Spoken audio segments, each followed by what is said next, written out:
नमस्कार दोस्तों, home science academy में आपका स्वागत करती हूँ। आज आपके लिए जो भी आपका यूपीपीएससी में जो आपके टॉपिक है स्वास्थ्य एवं स्वच्छता, इसी में इसके पहले मैंने बता चुकी हूँ कि स्वास्थ्य क्या है और व्यक्तिगत स्वास्थ्य किसे कहते हैं, अच्छे स्वास्थ्य के क्या लक्षण होते हैं, ये सारी चीज़ें मैंने पार्ट 1 में बता चुकी हूँ। आज मेरा इसी से संबंधित पार्ट 2 है, जिस पे चर्चा करेंगे कि स्वास्थ्य से संबंधित क्या कार्यक्रम चलाए गए हैं, क्या इस समय चल रहे हैं, सारे कार्यक्रम पे चर्चा करेंगे। आइए देखते हैं टॉपिक पर। देखिए, सबसे पहले हमारा WHO, जो विश्व स्तर पर WHO, जिसको वर्ल्ड हेल्थ ऑर्गेनाइजेशन कहते हैं, जिसकी स्थापना 7 अप्रैल 1948 को हुई थी और इसी दिन से ही विश्व स्वास्थ्य दिवस के रूप में मनाया जाता है। और ये ट्रीटमेंट, मेडिसिन और जितने भी इम्यूनाइजेशन, जितने भी कई काम स्वास्थ्य से संबंधित जितने भी चीजें होती हैं, इस पर जो है काम हमारा WHO करता है विश्व स्तर पर।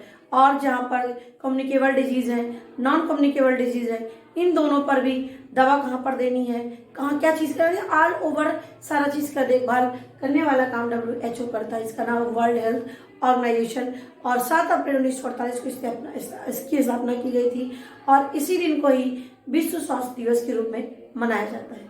और इसी संबंध देखिए, और भी विश्व स्तर पर यूनिसेफ है, ये भी जो है United Nations children emergency fund इसका नाम है, और जो बच्चों और महिलाओं के लिए काम करता है और स्वास्थ्य से संबंधित देखभाल करने के लिए। और ये और भी ऐसी भी कार्यक्रम है, लेकिन जहाँ आपको मेन फोकस करना है, जहाँ से आपके क्वेश्चन पूछे जाते हैं, इस पे चर्चा करते हैं। तो ये हमारे मेन मुख्य हो गया WHO। और इसके साथ साथ देखिए यहाँ पर है NHA मैंने लिखा है। तो देखिए NHA क्या है, नेशनल हेल्थ अथॉरिटी। क्या है? National health authority. इसके पहले नाम क्या था?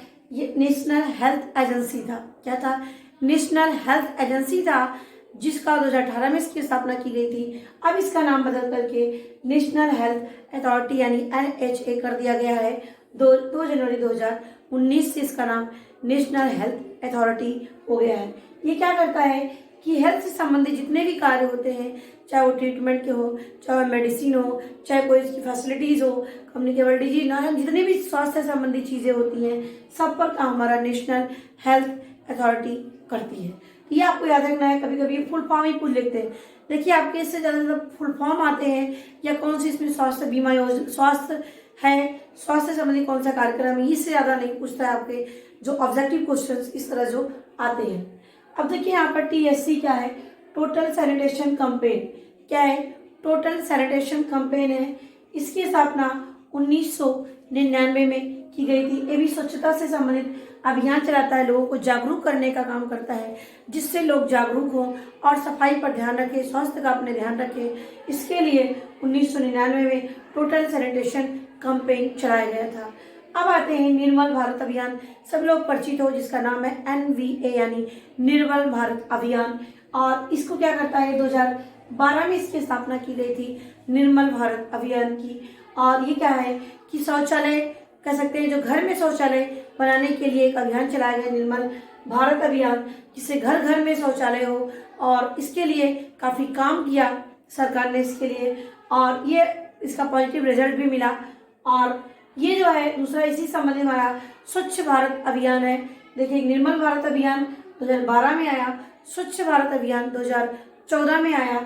इसमें पूरे देश में स्वच्छता पर बहुत ही ज्यादा ध्यान दिया गया। हर जगह, चाहे पब्लिक प्लेस हो, मतलब जितने भी पब्लिक प्लेस पे, उसकी साफ सफाई पर ध्यान रखा गया। खुले में शौच पर रोक लगाया गया। और यहाँ पर एक गांधी जी के जो पदचिन्हों पर मोदी जी ने इस पर बहुत ही ज्यादा काम किया और एक कदम स्वच्छता की ओर इसका एक लोगो रखा गया। और इसी से जो है इनका जो लोगो था, ये जो महात्मा गांधी का जो चश्मा था, और उस चश्मे को यहाँ पर मतलब कि रखा गया उसका एक मानक रूप में। और ये जान लीजिएगा, एक तरीके से इसका लोगो तैयार किया गया और इसमें लिखा गया एक कदम स्वच्छता की ओर। तो ये इसी का ही पहचान है स्वच्छ भारत अभियान की, जो 2014 से अभी भी चल रहा था, 5 साल 2019, फिर इसको रिन्यूअल कर दिया गया, यानी फिर ये स्वच्छ भारत अभियान चल रहा है। जगह जगह पर साफ सफाई की बहुत ही ज्यादा ध्यान दिया जा रहा है। अब पहले की देखते थे बहुत ही ज्यादा पब्लिक प्लेस पर गंदगी रहती थी, लेकिन अब काफी हद तक बहुत ही ज्यादा सुधार हुआ है।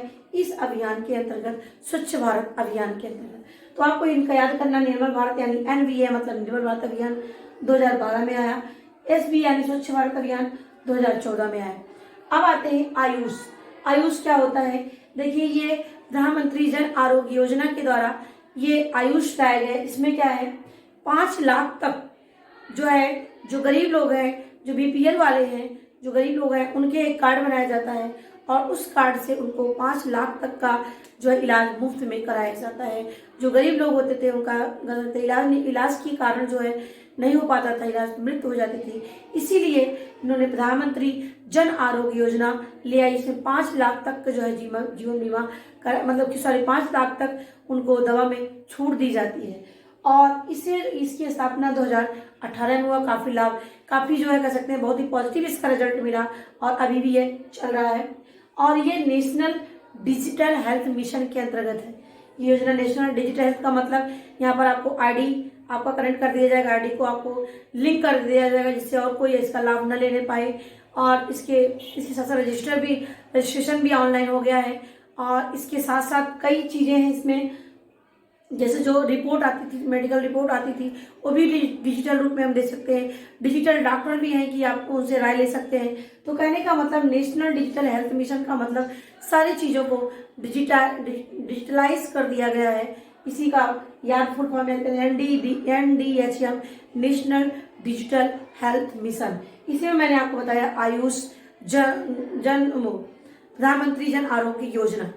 अब आता है माँ। ये देखिए, माँ का फुल फॉर्म भी है। देखिए, मदर्स एब्सोल्यूट अफेक्शन। माँ का full form mother absolute affection. इसका मेन फोकस क्या है? प्रोटेक्शन और प्रमोशन है। यानी जो महिलाएं जो है ब्रेस्ट फीडिंग नहीं कराती हैं, उसका महत्व नहीं जानती हैं, उनको लोगों को अवेयर करना और उनको जो है ब्रेस्ट फीडिंग के लिए प्रमोट करना, मोटिवेट करना, ये इसके अंतर्गत है। और माँ का इसमें प्रेग्नेंट लेडी, लैक्टेटिंग लेडी पर बहुत ही ज़्यादा फोकस किया गया है, उनको प्रोटेक्ट करने के लिए, उनको प्रमोट करने के लिए, मोटिवेट करने के लिए। तो ये माँ योजना आई, इसका फुल फॉर्म है मदर्स एब्सोल्यूट अफेक्शन। क्योंकि सबसे पहला दूध ही माँ का बच्चे के लिए एक कह सकते हैं बहुत ही एक दवा का काम करता है, इसीलिए ब्रेस्ट फीडिंग बहुत ही ज़्यादा जरूरी है। तो नेक्स्ट क्वेश्चन पे आते हैं। नेक्स्ट टॉपिक इसी में है आपका, यानी आपको स्वास्थ्य से संबंधित जितने भी चीज़ें हैं यहाँ पर मैंने लाया है, पुराने हैं या आपके नए हैं। तो जहाँ से हमें मिला मैटर, वहाँ से मैंने कोशिश किया कि आपको दिया जाए। और इसके पहले मैं आपको बता दूँ, हमारी लिंक, हमारे जो होम साइंस अकेडमी जो प्लेलिस्ट है महत्वपूर्ण सरकारी योजनाएं, वहाँ पर भी आप जाएंगे, वहाँ पर भी आपको योजनाएं मिलेंगी, काफ़ी ज़्यादा मिलेंगी, वहाँ से भी आप कर सकते हैं सर्च। तो देखिए यहाँ पर है FSSAI यानी food safety and security authority of India. यानी ये एक संस्था स्थापित की गई सरकार के द्वारा, जिससे कोई भी जो फूड प्रोडक्ट है वो क्या हो, वो वेरिफिकेशन उनके होते हैं, वैलिडिटी उनको प्राप्त हो जाती है कि हाँ आपका फूड प्रोडक्ट सही है, खाने योग्य है, सारी जो चीज़ें इसमें चीज़ें कोई मिलावट नहीं है। इसके लिए FSSAI एक मानक तैयार किया गया है। जो फूड प्रोडक्ट होता है उसमें ये चिन्ह लगाए जाते हैं कि FSSAI के द्वारा प्रमाणित, यानी food safety and security authority of India. इसकी स्थापना 2013 में की गई थी। अब देखिए एक आया हमारा स्कूल स्वास्थ्य कार्यक्रम, जिसको हम बोलते हैं SHP यानी स्कूल हेल्थ प्रोग्राम। ये क्या है? मुख्य रूप से बच्चों का स्कूल में जाने वाले जो बच्चे होते हैं उनके स्वास्थ्य पर ध्यान दिया गया है, क्योंकि ये बच्चे बहुत ही ज़्यादा एनीमिक होते हैं, उनके अंदर खून की कमी होती है। और ये जो कृमि जनित प्रोग्राम भी चलाया गया, यानी जो कीड़ा, बच्चे जो मिट्टी खाते हैं, बच्चे जो दूसरी चीज़ें जो खा लेते थे, उनके अंदर कीड़े हो जाते थे, जिससे उनका विकास नहीं हो पाता था। तो इसके लिए भी दवा भी सरकार के द्वारा दिया गया, एनीमिया के भी, कृमि के लिए यानी कीड़े के लिए भी। तो ये मेन फोकस था स्कूल स्वास्थ्य कार्यक्रम, यानी स्कूल में जाने वाले बच्चों के स्वास्थ्य का ध्यान रखा गया। ये हमारा SHP यानी स्कूल हेल्थ प्रोग्राम है। नेक्स्ट हमारा AEP यानी एडल्ट एजुकेशन प्रोग्राम चलाया गया। एडल्ट एजुकेशन प्रोग्राम है, ये किशोरों को शिक्षित करने के लिए ऑल फील्ड में, यानी शारीरिक, मानसिक, स्वास्थ्य संबंधित जितनी भी चीजें उन पर देखभाल करने के लिए, उनको इस पर ट्रेनिंग देने के लिए AEP कार्यक्रम लाया गया। अब आते हैं FCI। देखिए ये भी फूड से संबंधित कार्यक्रम है, फूड कॉर्पोरेशन ऑफ इंडिया। क्या FCI भी प्रोडक्ट के लिए मेन फोकस करती है, food corporation of India. Next हमारा आता है गंगा को शुद्ध करने के लिए नमामि गंगे योजना आई, जिसको गंगा को स्वच्छ और निर्मल बनाने के लिए और इसमें जो जीव हैं उनको सुरक्षित रखने के लिए नमामि गंगे योजना आई, जिससे जो पानी में जो दूषित पानी होता है, जो इंडस्ट्री के द्वारा, विभिन्न प्रकार की फैक्ट्री के द्वारा और जो पूरे शहर के जो कचरे गंगा में डाले जाते थे, इस पर रोक लगाया गया। यानी इसको जो लाया जाए उसमें उसका ट्रीटमेंट करके तब गंगा में उसको प्रवाहित किया जाए। तो ये सब भी, और गंगा की जो बसी जो किनारे शहर हैं उनको स्वच्छ करना, और जो वहाँ पर गंगा जो जहाँ बहती है मेन सिटी में, वहाँ पर उनको स्वच्छ रखने के लिए फोकस किया गया और कई मंत्रालय इसमें सामने आए। और इसके साथ साथ जो विभिन्न प्रकार के जो मंत्री हैं अलग अलग राज्यों ने, जहाँ जहाँ हमारी गंगा मतलब बहती हैं वहाँ पर इनका फोकस किया गया। तो ये नमामि गंगे यानी गंगा को स्वच्छ करने के लिए योजना लाई गई, जिसका नाम है नमामि गंगे। अब आते हैं वॉश। वॉश क्या होता है, फुल फॉर्म जान लीजिए। वॉश का फुल फॉर्म क्या है, वाटर सैनिटेशन हेल्थ। क्या है, वाटर सैनिटेशन हेल्थ, यानी हमें वाटर कह सकते हैं, इसका फुल फॉर्म याद रखना है, वाटर सैनिटेशन हेल्थ, यानी हमें अपने आप को साफ सुरक्षित रखने के लिए वॉश करना चाहिए, यानी वाटर सैनिटेशन हेल्थ। और ये जो है ये यहाँ पर सब कोई मतलब नहीं, यहाँ पर इंटरनेशनल लेवल पर ये चला गया वॉश, तो इसका फुल फॉर्म याद रखना, वॉश का फुल फॉर्म क्या है, वाटर सैनिटेशन हेल्थ। अब आते हैं नेक्स्ट क्वेश्चन, नेक्स्ट टॉपिक पर। ये हमारा NIDDCP, इसका फुल फॉर्म कई बार आ चुका है एग्जाम में आपके। क्या होता है देखिए, नेशनल आयोडीन डिफिशियंसी और डिजीज कंट्रोल प्रोग्राम। आयोडीन देखिए यहाँ पर, ये जो इसका इसके पहले नाम क्या था, NGCP यानी नेशनल ग्वाइटर कंट्रोल प्रोग्राम था। क्या था, नेशनल ग्वाइटर कंट्रोल प्रोग्राम था, जो 1962 में आया। अब इसका नाम रीनेम कर दिया गया, इसका नाम है national iodine deficiency disease control programme, जो 1952 में इसका नाम चेंज कर दिया गया। और ये भी जो आयोडीन की कमी से, इसको IDD नाम से भी जानते हैं, आयोडीन डिफिशियंसी डिजीज, तो इस पे जो है कम किया जाए, यानी जो आयोडीन की कमी से अगर रोग हो जाता है, बच्चों का शारीरिक मानसिक विकास रुक जाता है, इस पे कंट्रोल करने के लिए NIDDCP लाया गया। इसका पहला नाम था नेशनल ग्वाइटर कंट्रोल प्रोग्राम। अब आता है नेशनल NLEP। NLEP क्या है, national leprosy eradication programme. National leprosy eradication programme ये 1983 में आया। ये भी जो है देखिए, कोड़ बहुत ही ज्यादा कह सकते हैं संक्रामक बीमारी होती है, जो एक दूसरे के छुआछूत से भी हो जाता है, और फिर ये पूरी तरीके से हो जाता है तो ये ठीक भी नहीं होता है। तो इसके लिए सरकार इस पे सामने आई, और सरकार जो है हर तरीके से इसमें यानी मोटिवेशन करना प्लस दवा देना फ्री में, ये सारे काम जो है सरकार के द्वारा कराया गया। तो ये योजना 1983 से चल रही है, तो national leprosy eradication programme. Next पे आते हैं NMHP यानी national mental health programme. National mental health programme ये 1982 में लाया गया। इसमें क्या है, मानसिक रूप से स्वास्थ्य सेवा, यानी कह सकते हैं मानसिक रूप से जो बच्चे जो होते थे, मेंटली रूप से डिस्टर्ब होते थे, तनाव से हो जाते थे, या उनका सही इलाज नहीं होता था, इसके लिए 1982 में योजना लाई गई थी। नेशनल मेंटल हेल्थ प्रोग्राम लाया गया कब, 1982 में। इसकी ज्यादातर आपके एक योजना से फुल फॉर्म पूछते हैं, इसके बारे में इसका क्या उद्देश्य है, इससे ज्यादा इसमें कुछ नहीं आता है। अब देखिए NRHM, ये एग्जाम में आपके आया भी है। NRHM का फुल फॉर्म क्या है, नेशनल रूरल हेल्थ मिशन। क्या है, नेशनल रूरल हेल्थ मिशन। इसकी स्थापना 2005 में किया गया है, और ये बुनियादी स्वास्थ्य सुविधा प्रदान करने के लिए जाना जाता है। जितनी भी हमारी स्वास्थ्य योजनाएं चलती हैं, ये हमारा NRHM देखता है, जिसकी स्थापना 2005 में लाया गया था। जैसे आपका जननी सुरक्षा योजना जो चल रही है, महिलाओं को जो बच्ची की जो पैदा होती है बच्ची, उनको 10 रुपए देना, और 1 साल होने पर, फिर 5 साल होने पर, फिर कक्षा 8 तक पास लेने पर जो पैसे उनके खाते में डाले जाते हैं, ये सब जननी सुरक्षा योजना के अंतर्गत आती है। और भी इनके साथ और भी कई योजनाएं हैं जो मैंने अपने वीडियो में चर्चा कर चुकी हूँ। अब आता है राष्ट्रीय वेक्टर जोन डिजीज, याद कर लेना NVVDCP यानी नेशनल वेक्टर डिजीज। देखिए यहाँ पर नेशनल वेक्टर बोर्न डिजीज, यहाँ पर क्या होगा, बोर्न डिजीज कंट्रोल प्रोग्राम। यहाँ पर वेक्टर के बाद होगा बोर्न डिजीज। क्या होगा? Borne disease. National vector borne disease control programme, ये क्या है? ये लाया गया जो विभिन्न प्रकार की बीमारियां, जैसे डेंगू, मलेरिया, चिकनगुनिया, कालाजार, ये सब जो बीमारियां होती हैं इनको कंट्रोल करने के लिए ये योजना लाई गई।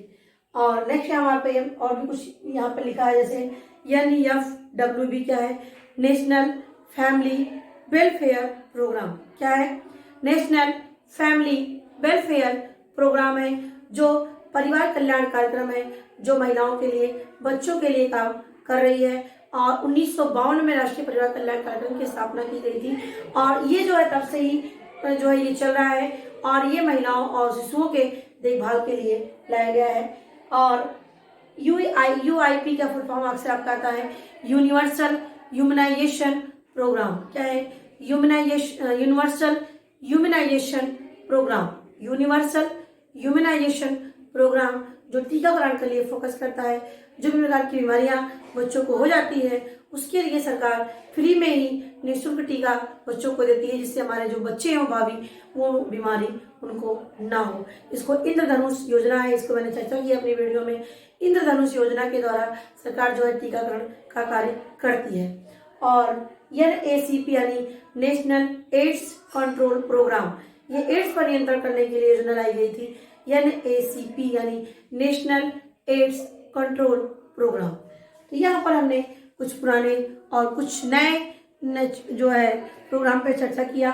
और भी आपको देखना योजनाएं, तो मैंने और भी योजनाएं अन्य चीज़ों से संबंधित मैंने योजनाएं लाई हूँ, जो आपके जो स्वास्थ्य कार्यक्रम की जो प्लेलिस्ट है वहाँ पर आप जाएंगे, वहाँ पे आपको मिल जाएंगे, जिसमें हमने विभिन्न प्रकार की सरकारी योजनाएं हैं, उसमें लिस्ट में लिंक है, वहाँ से आप जा करके ले लीजिएगा। तो ये हमारी मेरी वीडियो देखने के लिए आपको बहुत बहुत धन्यवाद। फिर मिलते हैं संक्रामक और असंक्रामक बीमारी के रूप में, यानी कौन से कौन से कम्युनिकेबल और कौन से नॉन कम्युनिकेबल डिजीज होते हैं। धन्यवाद।